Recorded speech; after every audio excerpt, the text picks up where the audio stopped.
Hello, and welcome to the Chop Shop on Beyond the Apex. We chop it up about any topic surrounding motorsports. Let me introduce the hosts, Josh and Preston. Oh, we're doing those too? Yeah, we're doing that too. I actually thought about ordering one of those stupid little like movie director snappy things. I don't know they actually have like a real name, but what are they called? I have no clue. I just know it does have a real name. They're probably called snappers. Snappy things? They have to be called. Yeah. I mean, what else could you call something like that? A meter clicker. A fame stuff. I don't know. A movie snapper thingy. Do you think you have to go to school for that? To do it? I mean, from what I've seen, it's usually somebody dedicated to do that sort of thing. And they usually have like some kind of official headset and like a whole rig and stuff. Yep. They're like headphones. They have headphones on sometimes. I've seen that. I mean, you can't just pull anybody off the street to do that kind of thing. What kind of degree path do you think you have to take for that? Like a cinematography thing, or?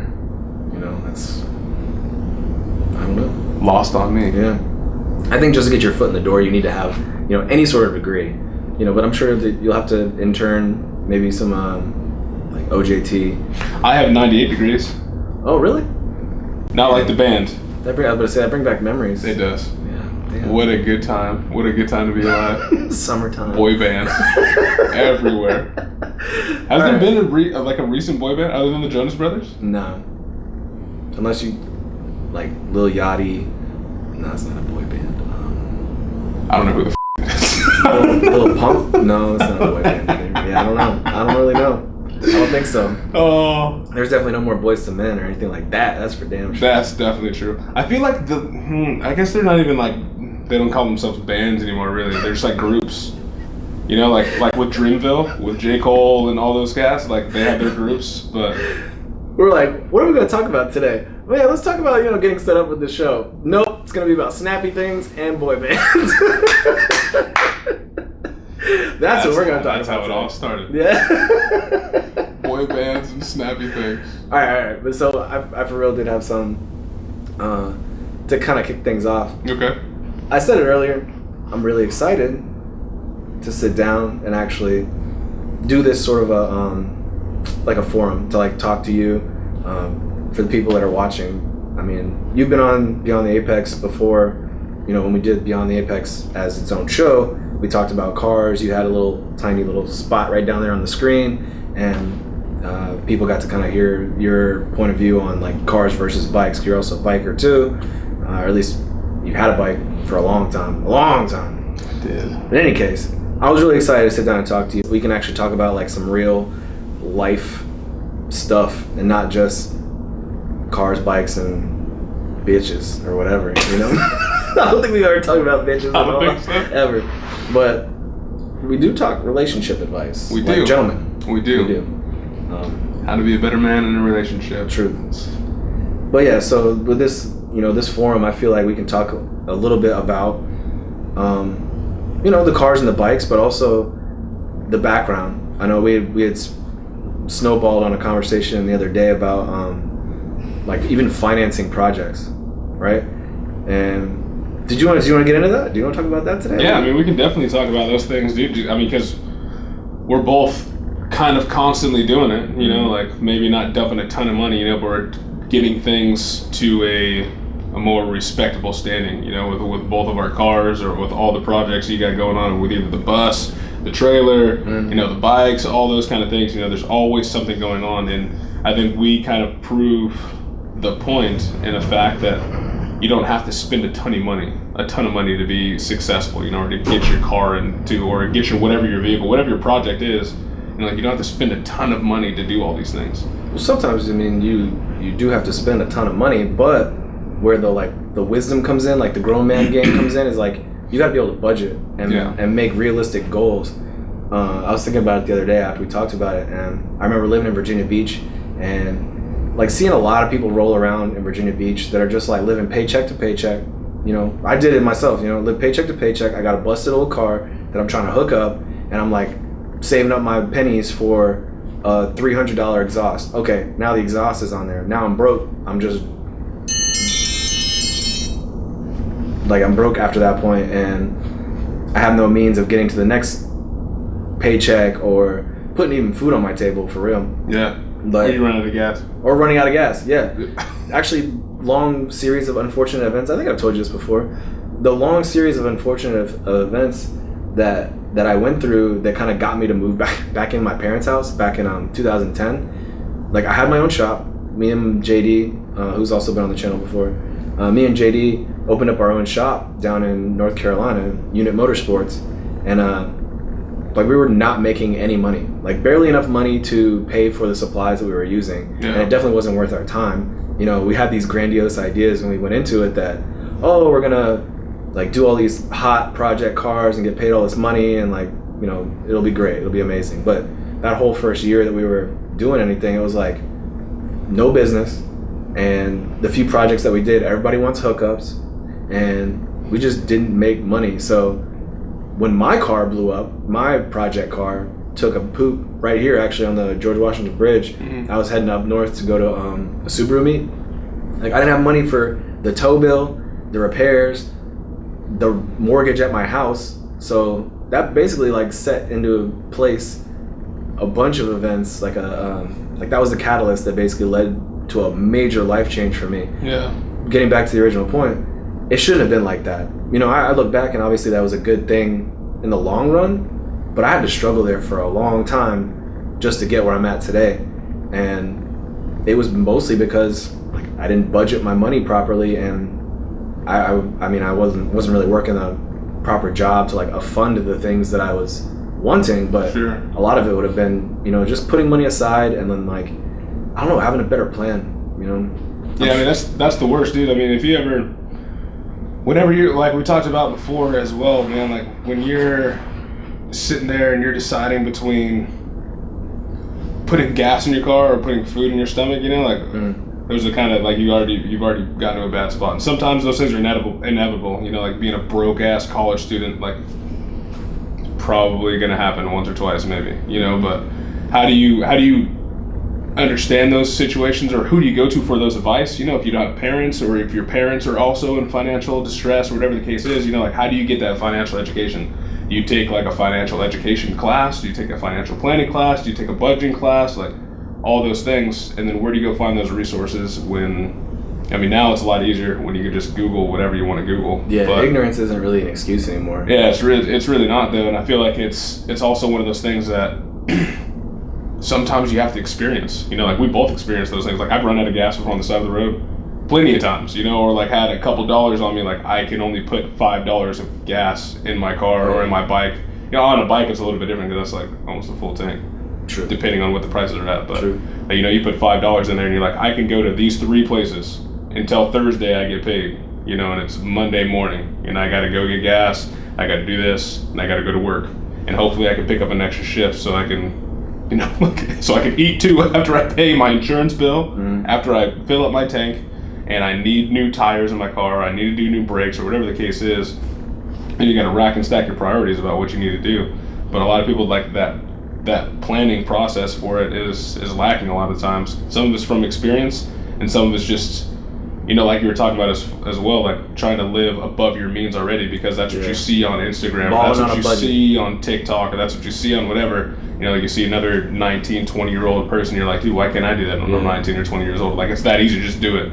Or the worst thing that happens too is like you just go and get a credit card. You know, and then you're just living off that fake money. Yeah. And then you get yourself in a spot, dude. That's terrible. I think sometimes too, people just don't want to be, like, they don't want to play the game how you know, to win, you know? Yeah. I think people get in this mindset. That's really the root of the issue. Yeah, it's like, there's a couple different factors that play into people struggling to, like, you know, enjoy these hobbies, you know, this bike life or this automotive culture or whatever. There's a lot of factors obviously that go into people that struggle to do it. But I think the root of it though is like a mindset. You know, you have to be very wise about your spending and like where your money's coming from. For example, I mean, I'm no financial expert, but I'm living very comfortable right now. There's not a day that goes by that, like, if an emergency pops up, you know, I can figure it out. I can make it happen. It's not like, hell, even my bike went down. I dropped the street bike at New York Safety Track a couple weeks ago. It didn't really mess it up that bad, but I was like, you know what? I got funds available. Let me replace these frame sliders. Let me go ahead and replace the entire set of plastics on my bike. Yeah. So I'm not gonna even have to worry about getting it painted or wrapped or anything like that. Like, I got some painted plastics on the way in here, and I don't have to worry about it. It's gonna look nice. It's gonna be good in the end. Yeah. But I was gonna say the mindset though is that some people are not willing to invest their money in something that's gonna pay for itself. Yeah. Right. You know, like last year, just as an example, this is not, you know, obviously where all my money comes from, but like when I first started CRMP Media, the very first thing that I had in my mind was to bring back my old skills in vinyl cutting, because that was one thing we did actually at the shop that I could do at least to make a little bit of money here and there. And vinyl cutters, you can get them on Amazon for like $300, $400. Yeah. They're not super expensive unless you go with like the more high-end commercial grade where you need to like pump out vinyls and it cuts it and sticks it and licks it and colors it and, you know, sells it for you. Basically, yeah, you can spend $25,000 on a vinyl machine, but I spent $400 on a vinyl machine. That vinyl machine literally paid for itself. Yeah. Within the first month that I had it. Yeah. Like I put out a alert to all my peoples. Hey, I'm cutting vinyl. Hey, I'm doing it cheap. Hey, I can do all these colors. Yeah. And my people came to me and they're like, I need these 2 decals made. I need these 100 decals made. Shout out to Certified Knee Draggers, by the way, Carlos, because he was one of my first customers. And he's like, yo, I need 50 decals in white, 50 decals in black. Yeah. And I was like, bet. Like, I got no other projects going on. Let me just pump this out real quick. And it took me, you know, maybe about a week to do it. But in the end, that was a large chunk of that $400 bill, or it was like $430 I think I paid with shipping. Like a large portion of that was gone already. So the mentality though is that like people want to buy things that aren't gonna make money for them. You know, that's the root, the beginning of it. Buying accessories. Yeah. You know? Yeah, like don't just take your paycheck, your entire source of income, and put it towards car parts. That's not gonna end up well for you. Right. You know? Like, and especially if they're things that you don't need to put on your car. Like now I feel like it's like, yeah, is it great to go fast and to, you know, sound a certain way or like look a certain way or like, you know, putting your car on bags or whatever the case is or whatever, you know, all those like things, the nice to haves. Like for me, I was upgrading pieces that like needed to be upgraded. That's like my clutch, you know, it was like my clutch, I was like, dude, this is no good. You know, like obviously this is a major component in your vehicle. Like I need to go and spend money on there to have a good, reliable vehicle. Like I can't just be messing around like, oh, my clutch went out on the freeway. Like can't shift anymore. Like, you know, what are you gonna do then? Instead of dropping $2,000 on whatever, you know, on a new turbo or new whatever, when they're completely fine, you know, like go get your clutch done. Or the same thing with like wheels and tires. Like I need to go and get new tires because, you know, they've been on here for God knows how long, or they're dry rotted or whatever the case is. But you're like, you know what's even better than that though? Like a neon package. You're gonna be looking fresh on the side of the road. Let me tell you, people gonna ride by like, damn, man, you see that flashing blue? Yeah. When that tire fell off? Yeah. Like, what are those blue lights over there in that field of darkness? Like, oh, a car flew off the road. There's no skid marks on the ground because the tires had no grip. Is that a Rave? No, it's a GTR with no tires. Yeah. Oh man, like just stuff like that, like doing the upgrades that make sense at the time, you know, that are going to be the most cost beneficial. Yeah. And then you can do the nice stuff afterwards. Like after you have a reliable and steady car, because if you need that car to get to work to make money, then you obviously need that thing to be reliable in some case. You know, of course there's going to be the fans who are like, no man, like, you know, you ride the project, you do whatever you need to do, you know, you hold that thing together with duct tape. Like, you might not agree with me on this, but you brought up another thing, or at least you're touching on a subject that I always try and spread to people that want to listen. Yeah. And that is, you don't daily drive the race car. Yeah. I learned that the first time my Subaru blew up. Yeah. It was because that was my daily driver, and like, generally speaking, I'm not gonna say it's not always like this. But generally speaking, a race car is built to go fast for a short period of time, or like one race weekend. These big name companies that have huge budgets for these race cars, they go back and they rebuild the engine every single time. I was talking to a dude about that in the motorcycle course. We were doing an advanced rider track day, and I was talking to him about power shifting. And he was like, yeah, that stuff's great. You know, you don't want to use a clutch and you're just slamming gears, you know, but like, every one of those bikes get rebuilt.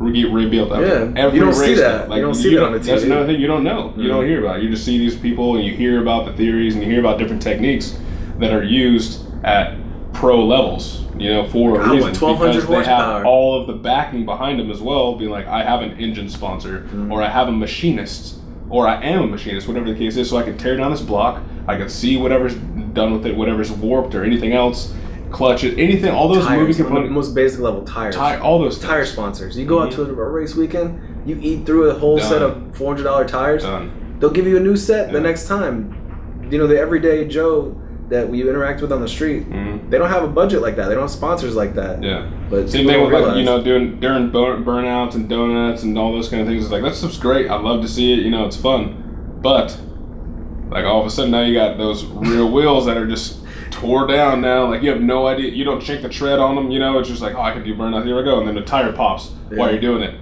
Or, like your whole axle snaps because you're flipping around and doing whatever, and you did not have the right setup for it. And you're like, oh man, what happened? Every time this one dude sees me out here, he rolls down his window of his truck and he's like, do a burnout. This is when I'm on my ZX10. Do a burnout. And I'm like, no. Yeah. I got Dunlop Q4s on there. They're not cheap. They're not expensive tires, but no, they're good they're tires. Not though. cheap. Yeah. And those are the only tires I got for that bike. Exactly. I got to ride around. I got to get to Bear Mountain and all these other places. And then too, talking about bike stuff, man. Talking about wear patterns. And you have just those when that looks flat, like a brick in the middle, and then on the sides, you still got the little nipples on there stuff too, and you're like, oh, so you like doing things in a very straight line, unless you're dragging, of course. But even on a drag strip, things are different. Everything changes for your application. You can't do everything with every application as well. Yeah. So you gotta actually, like we were talking about with goal setting, like understanding where you want to be with your car. Like I was talking to the tuner. That's a big thing. And he was like, dude, what do you want to do with your car? And I was like, this is where I want to be at the very top. This is what I want to be, my very max. I want to be anywhere underneath that, but really what I want is response and I want reliability. Because I don't want my car to just be sitting around on jack stands forever. Because I jacked something up because I didn't do something right the first time, or when I should have done it instead. Instead of focusing on my major components, I was focused on doing things that look cool. Yeah.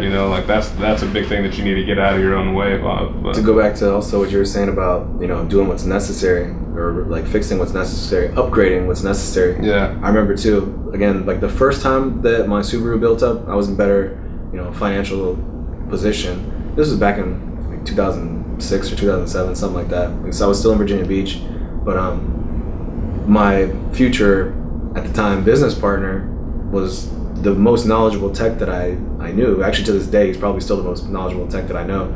And he told me like, yo, we're gonna rebuild this motor, but it's not. Well, it was because the head gasket. The head gasket blew. Yeah. And he's like, well, we're not gonna just replace that head gasket. I know you got in the shopping cart right now some, Cometic, like steel head gasket and some studs. That's a good start. But when we start tearing this thing down, we're gonna find out that there's bolts that are rusted, or pulleys that need to get replaced, belts that you might as well have replaced while we already have this stuff out of here. Yep. That's more cost involved with just doing a head gasket job. Yeah. And a lot of people too, they take their cars to a shop to have it worked on, and they look at that bill afterwards and they like jaw drop. Yeah. Yeah. Like, oh my God, like I could buy another Honda Civic for that price, but dude, you got to replace all these other things along the way, otherwise you're gonna be right back in this shop. Yeah, one of my buddies called it might as well maintenance. Like if you pull your motor, and you're doing all these other kind of things, look at the bottom of it. Look at the bottom end, look at oil pans, look at all those kind of things as well. Lines is one of those huge things. I just saw a dude right now, and he was talking about, he's like, hey guys, just a quick update, get a fire extinguisher in your car if you don't have one already. And people were like, oh, fire extinguishers, are you doing that thing? You have that many things, or you're running NOS, or you're running whatever. He's like, no, just you never know when these old vehicles. You get a discount on your insurance if you're a volunteer firefighter, and there it is. I'm volunteering at all times. It's right there. It's on my A-pillar. I'm here just in case to put out your fire. Just in case, right where the airbag is. Yeah, I think it's with Geico. Yeah, so there's air right on your airbag, so that it really flies in your face. You really can't miss it. If there's an emergency, you never know. I'd rather have my face hurt than be on fire. don't put your fire extinguisher near your airbag. Yeah, I remember back in the day though, like when the Fast and Furious movies first started coming out. I don't know why, but like, well, I do know why. It's marketing and it's money, but like all these companies started like pumping Advanced Auto Parts and AutoZone with all these like tuner parts, but it was like, you know, LED flashers for your valve stems and 5 horsepower. Yeah, well, depending on the color. Yeah. But there was also, like the A-pillar mount fire extinguishers, like little tiny baby bottles, and like, what did they even work? Nobody really knows. Was it for show? Nobody really knows, because I don't think any of those things ever got used. In any situation where somebody expected it to get used, it ain't putting out an engine fire. No. That's for damn sure. No, it's not. And hopefully you can catch it sooner. Like this guy in particular, he was like, I smelled something funny, you know, and whatever. He's like, so I pulled over and checked everything. And then he's like, while he had the hood open, I think it was, is that he had a small leak on his oil return line, and it caught fire like while it was open, and he put it out right there real quick. And then additionally, he was talking about different kinds of fire extinguishers as well. So, you know, there's there's like 4 different kinds, you know, he's like talking about these 2 particular are the best ones that you need to do for engine fires and because of residue as well. So instead of caking everything in your engine bay, then you can use these one particular one that you can just wipe off real quick afterwards, you know, after you do whatever component changes that you need to when you get down to that level. But just things like that though. And I was talking to the tuner, I was like, dude, like what about new fuel lines? What about anything like that? While we're going to be around there, do I need to rewire things? Do we need to do this or that and the other thing? Do we, like, anything that's cracked and brittle that when you're sitting there moving around that you originally didn't think about replacing because you're like, oh, it's good, it's holding up right now. And then you move that thing and it turns into breadcrumbs. Yeah. And you're like, well, dang, now I got to wait 2 weeks for the parts to come in because they're on back order. Or then you try to go to Lowe's and try to do some finagling. And then you're like, oh, let's just cut up this garden hose and put this. Sometimes stuff like that. I mean, sometimes they work. If you're out, but for how long though? Yeah. It's like a permanent solution. Yeah, actually, I said, dude, he was like, yeah, this is my repair kit. It's like, garden hose, duct tape. That is a bunch of duct tape and zip ties. Like, what repairs are you doing? Zip ties don't repair everything. They're like, no, but it'll do enough. Yeah. For right now, it's like, that may be true. It'll get you somewhere else to do a proper repair. That may be true. I got off the phone with Stefan yesterday. He's the dude that's doing the work on the bus for me. Yeah. By the way, I haven't really like stayed on top of the bus chronicles. I started doing videos on the channel. I was planning on doing the bus build myself, and then realized very quickly that like I don't have time for that. Yeah. So I'm not doing the bus videos. If anybody was looking forward to that. But this dude Stefan, who goes to NYS, well actually he's a part of the certified crew. He builds like $1 million homes in New York State, and he was willing to take on the project. In any case, long story short, he called me yesterday and he kind of like did a video walkthrough of like the stuff that he was doing on the bus, and really just even starting with the floor, you know. The plan was to like kind of rip up the old, you know, plywood that's on there and maybe assess what's there, and then put down a new subfloor in its place if it needed it. And at the point that he was at yesterday, he had already gotten most of the plywood up, and actual rust spots, places on the floor where there was like rust forming, or even if there were like little holes started, him and his people have already been like cutting it out and they're welding new stuff in. And I'm like, dude, like I'm about to cry, because this is way beyond what I even expected somebody to do for me without me asking. But that type of mentality is the same thing that you're talking about, you know. It's like he saw there was an issue there already, like it might as well get done, otherwise it's going to be. Then you start going into professionalism as well. You know, when I was talking to these guys, and they're like, "Oh, this is what we need to do here," and like we'll check on these things while we're doing this, and all of those kind of things as well. From a customer service perspective, from a reputation perspective as well. It's like, you know, when you feel like you're getting taken care of, you obviously want to go back to those places. You know, you want to go talk to those people again. Now you trust them. You guys have built whatever kind of relationship you have, and then you're gonna obviously talk to other people about it as well. But you're gonna be bringing them more business. Yeah. Like, yeah, maybe this place is a little bit further out of your way, but this is what I got out of what I paid for. And they're like, well, why would I not go and do that? Your GTR was in pretty good shape when you got it, right? Yeah. Like surprising. Yeah, very surprising. Comparatively so, because I was the crazy enough one who didn't like look at other people's and like do a bunch of research about like the real problems, you know, and about the lawnies and stuff that you hear about, that we heard about over there. And people with straight rusted out, like, kick plates and everything, like, underneath the kick plate, completely gone. Mm-hmm. You know, or like a trunk completely gone. You know, all those kind of things. Or motor mounts just completely busted. All those kind of things. My GTR, unfortunately, when I bought it, looked smooth, looked clean. There's like little spots here and there that like the R32 specifically has. Yeah. Like small issues with rust. So like the rear window around the corner, it had some rust there. Like right on the fender, it had a little bit of rust there. And it turns out that I guess whoever had it over the years just got one of these body shops, paint shops in Oki to just paint over it.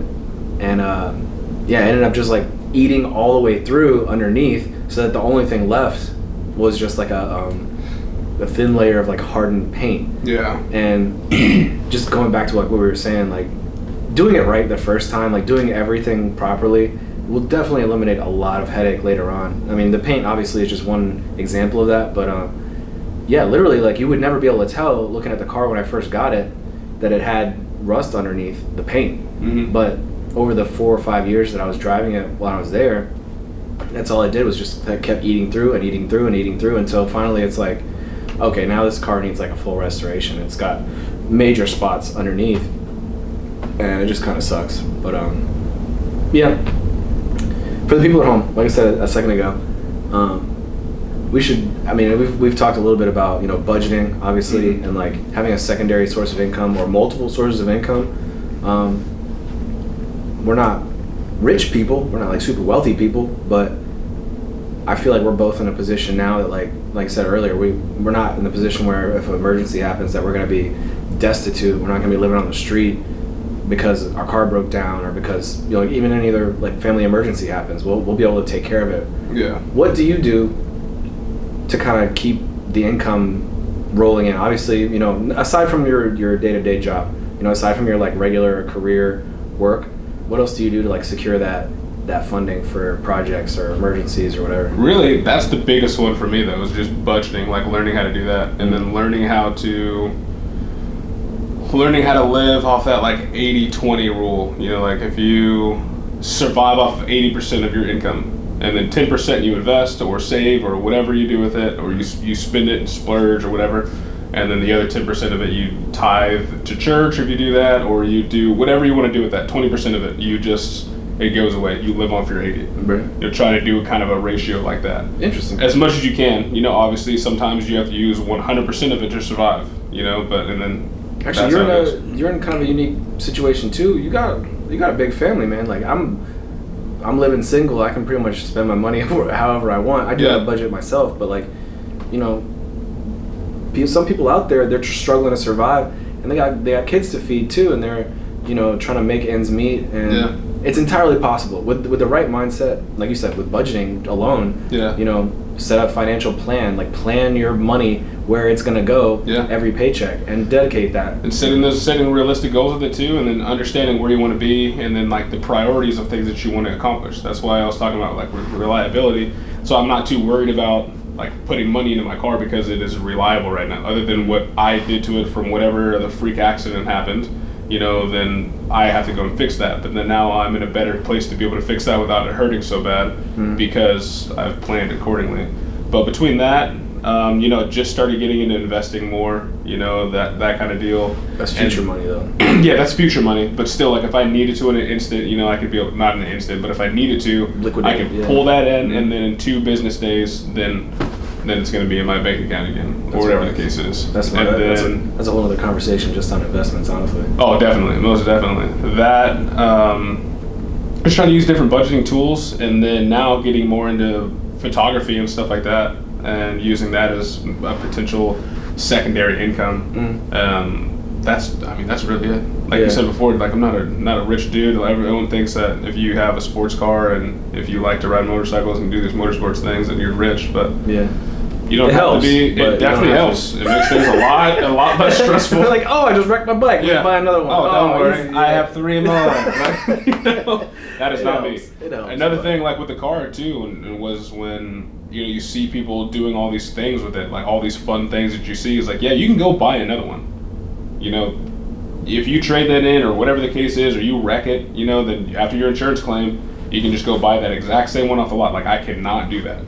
Like, I would have to go find one in Japan or find one locally and have to pay 4 times what I pay for mine to have the same exact car. Like, not even in the car, so that's a responsibility kind of thing. For anybody that doesn't know, Preston's got an R33 GTR, so he definitely can't just go anywhere and scoop up parts or scoop up one. So got to be a little bit more careful. Yeah, it's a pain in the ass a little bit, but it's like, I think it comes into, at the end of the day, it's just responsibility, like trying to be a little bit more responsible for yourself and for your actions, and the hard work. Financially responsible as well. Yeah. And by financially responsible, I mean like, buying 6 camera lenses.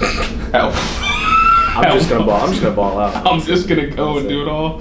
Well, see, even that though, even the lenses. I mean, you're not a professional photographer, right. But even just doing the photography that you've done so far, you told me somebody's approached you to like pay you to do a shoot. Right. Lenses are expensive. That's the money in camera photography, etc. Lenses. Yeah, absolutely. The body that I'm using to record on mine, I mean, yours too is like $1,200, $1,000, something like that. Yeah, I think I got mine. I got my full kit bundle for, I think at the end of the day it was $1,300. But I got the body, I got a lens, I got like 2 memory cards, I got a tripod, the whole deal. I got a carrying case, all that kind of stuff too. All those accessories aside, maybe, I don't know, $100, $200. So my camera, body, $1,000. Yeah, but then you think, I mean, let's just say a camera and a basic portrait lens, Yeah. $1,200, $1,300, and then you do one photo shoot, and if you take good photos, if you practice, that's a $300 paycheck right there, or $400 paycheck, depending on what you're, photographing, or like a wedding or something. You could charge some good money for that, and like that's a third or a quarter of the price of your camera gear right there. Absolutely. If you keep doing it, like, you're gonna end up making more money if it's something that you enjoy. Basically, it's like we talked about, doing something that pays for itself, or like investing your money in something that pays for itself. Right. A lot of people buy cameras and then they just go to the zoo and they like take pictures of their family, and they're happy with just having good photos for themselves. Yeah. But if you're money conscious, if you're actually in this for the long run, and you're into like not worrying about finances, maybe you should use your camera for something else, or use your talents in a way that it works for you. Yeah, and I feel like photography is one of those things. I always think about it as like you're wizards if you're a photographer. Because you're literally capturing time. You're capturing moments. You're stealing a memory from time that your mind would have forgotten. And you're capturing that moment, you're doing whatever edits to it, and all the time that goes into being a photographer, especially like after the fact, is what a lot of people don't see and understand, like where those prices come from. And then me especially, when I saw it from the other side, I was like, I get it now, even more so than I tried to before. But it's like how much time you had to put into it, like angles, lighting, you setting your settings being correct, your lenses being correct, all those little things to capture, especially if you're doing a special moment, like a wedding or like a birth or anything like that. If you mess up that one frame that is never going to happen again, that you can't just redo because you're doing it candidly, like, what are you going to do? One other way that you can save money is that you can actually give birth to your own children, like Preston does. That's another way to save money. I didn't birth my own children. I am a man. I will let you know that. No, save money. It's not possible. Give birth to your own children, man. Trust me. It's not. Don't even have her carry them. Just you take it all. It is not possible. It's not possible. I can't do that. What I did do though is I caught my children. My wife. 3 of them? 3. Actually, technically 4. I'll do 3.5 because the first one, we were in a hospital, and like the midwife, she was like helping me out doing whatever.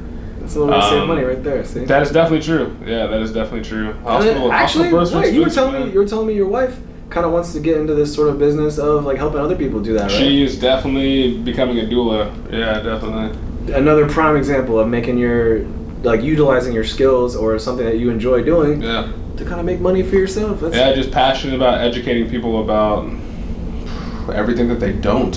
It's like one of the most natural things that we do as human beings, and people don't know a whole lot about it. And it's scary because we can do a whole another dive into that one on the Chop Shop. Yeah, sure. That gets crazy, and I get pretty passionate about that one, especially from a men's perspective as well, which I want to get into because I feel like in the birthing department, men get overlooked, you know, and we obviously played a pretty vital part in creating a human being, you know, as easy as it could be, you know, that 30 seconds and you're done.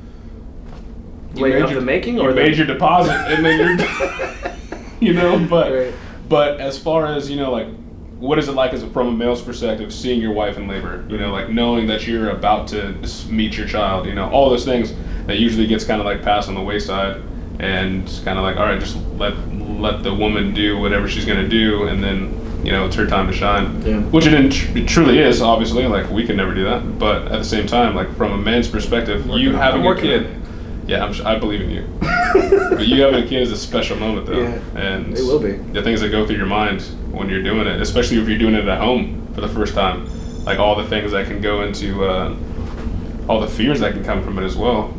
Like, unless you have that education, unless you have some kind of a baseline to reference back to, that shit could be terrifying, dude. It could be the scariest thing you ever go through. Or it could be the most beautiful one.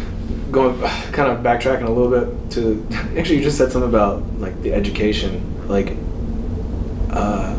all this information is online, like, readily available to people, too. One of the first things that we talked about during this show was, like, ignorance isn't an excuse anymore. Right. You know, honestly, like, people can tune into our show and they can get little tidbits of advice from us just because we share our experience. It doesn't work for everybody. No. You know, actually, I'll say this to kind of add to it, but budgeting, I don't necessarily, like, since I'm living single, I'm not necessarily budgeting my paychecks or my funds or anything that's coming in from the outside. I've just learned, I budgeted in the beginning, and I got so accustomed to, like, how much money I spent on groceries, cell phone bills, internet bills, heating, whatever. I got so accustomed to budgeting with that in mind every month or every paycheck that when I got raises and when my when my career progressed, I still lived within those means. Like, I still lived that lifestyle even though I'm making more money. So all that extra money is either going to the bank, going to the stock market, going to buying vinyl cutters or camera gear or something like that. That's the money that I'm using to play with to work for myself. You know, obviously if you're working a part-time job or you're jumping around doing temp jobs, you're not going to be able to put away a lot of money, especially if you have kids involved. You know, what you make, like $15 an hour or $20 an hour, something like that. You got to put food on the table, you got to put clothes on your kids' backs, you got to, like, pay for this and that. But, like, eventually, you know, if you stay with a place long enough and you're making more money, or you start figuring out ways to utilize your skills to make more money and bring more in, I would recommend for people to just kind of, like, still stay in the mindset of living in that lower tax bracket, you know? Because then all that extra money is that money that you can use to play with later on. You can make that money work for you better than struggling paycheck to paycheck. That's kind of what I do. Well, like, one of my dudes I was talking about, I'm gonna have to take off here in a couple minutes, but I'm gonna talk about this real quick. Was about power payments. So I went to a financial planning and a budgeting class where we actually had like, in one of them she was an economic major, and there was another, I forgot what she was, but basically there's a banker there was like an economic planner, and then there's someone else, or a financial planner, and they were talking about, like, with Dave Ramsey's, it's like saving and budgeting tools, all those kind of things, and budget calculators, debt calculators, talking about interest rates. That's a completely different thing as well. But I was talking about power payments. So you're talking about living your life at a certain level, and you're good, and you get a raise, then, you know, you have an extra, let's say $130 a month. Even if you took half of that and put it towards your debt, whatever you need to do, like if you have a credit card debt, you have a car payment that you're trying to get down, whatever the case is, if you get that pay bump, use whatever percentage of that pay bump that you can, the most of it you can, to whatever the biggest payment that you can to get that thing taken off as soon as possible. Because you want to know true financial freedom, like, learn how it feels to be completely out of debt. And the only things that you have to pay for is the things that you want. You know, like, oh, I want to have a phone, so I pay $100 to Verizon every month because of that. Like, it's not debt. You know, like, I can't even getting underneath of it. I can't even let things go that long without paying it off, though. Like, as soon as I see a bill come in the mail, it's in the back of my mind, like, oh my God, I need to pay this. I need to pay this. I need to pay this. I'm going to do it as soon as possible. Right. I'll walk out to my van, unfortunately, in Brooklyn, and I'll find a parking ticket on my van because I didn't see a yellow strip on the curb or whatever. And as soon as I take that ticket off my van, I'm going inside to try and look it up. It's not going to be available yet, but, like, maybe 3 or 4 days later, I'm trying to pay that thing immediately. And I don't think a lot of people do that either. They just put off these bills and they put off these things that they should be paying for later. And then, like, I feel like if you should address these like serious things immediately. Don't put it off, because you never know what financial situation you're going to be in later. You don't know where life is going to take you later. So in my opinion, it's not something that's like gospel. You obviously, like, it might not work for everybody, but I feel like most people would be better off if they, like, okay, there's, this whatever, like even just a parking ticket, maybe that pops up. Why wait until the very last week to pay it off? Like, save $10 for this paycheck, save $10 from this paycheck until you get the $63.84 for whatever, and then just pay it. Just pay it. Just be done with it, and then you don't have to worry about it. Do what you have to do so you can do what you want to do. Yeah, is one of them things. That's what I'm saying. And one of the other, that was a crazy investor, was talking about, like, rich people invest first, and then they spend their money on whatever they want to do. A lot of other people are like, oh, I want to buy a new pair of shoes, and I want to buy a new whatever, and I want to get a chain, and I want to do this, and then if there's, like, whatever, I get those things done, then I'm going to invest and I'm going to do this other things. And, like, that's how you stay Sorry. But that's how you do those. That'll be the one big bleep in the entire episode. I know. So Jeez, so just ruin the whole great. thing. But that's just Scrap that. Yeah, just take the whole edit out. But that's how some of those things work, though. It's like all of a sudden you thought everything was going great, and then a true emergency happens. And then now you can't pay off this thing, which is going to turn into a bigger problem. Yeah, but you got some nice rims and a new exhaust and a fly bumper, but yeah, unfortunately. And you got a grill. Yeah, or COVID hits. You don't have a job anymore. Boom. What do you do now? Yeah. Got a nice car though. Looks like that's where you're living for a while. Hopefully you're not making car payments.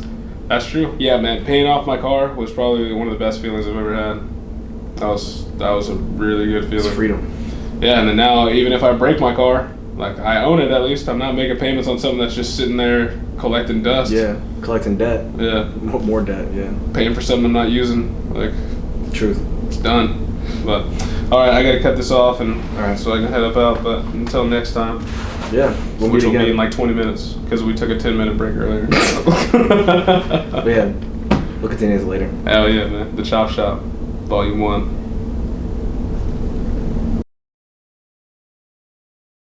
Thank you for joining us at the Chop Shop on Beyond the Apex.